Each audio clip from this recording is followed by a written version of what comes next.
Magluto na tayo ng ulam. Igisa ko muna yung bawang. Igisa na natin yung kamatis tsaka sibuyas.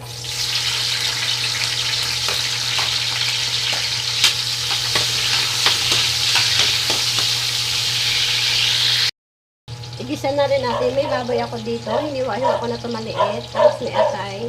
Yung atay, nilaga ko na ito kanina. Igisa ko na.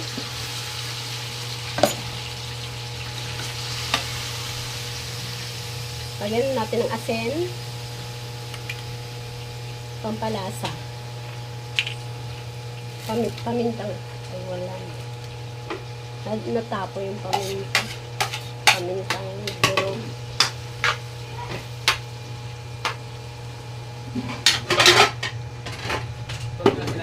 Takipan muna natin. Lagyan natin kalahating tasang tubig. Para may sabaw mamaya. Pakuluin muna natin ulit. Konting toyo para may kulay. Tapos, ilagay ko na yung rino.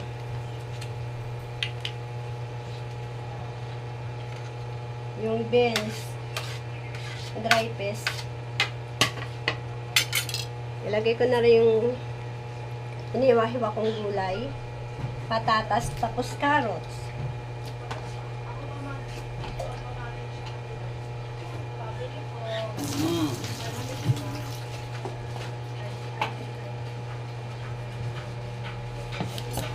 Lagyan na rin natin ng tomato paste.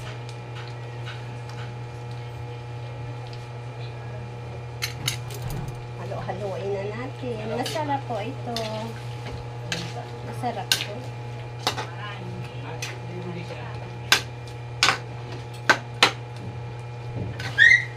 Oh, ano yung aso? Wow, ano mo? Talo na natin.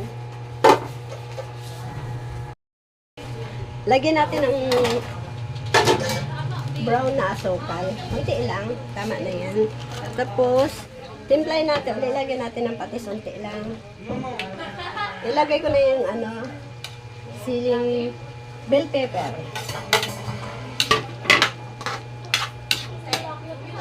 Takipan natin ulit. Makuloy natin. Ito na yung ulam. Minudo, masarap yan. Maingay dito sa amin kasi may mga estudyante.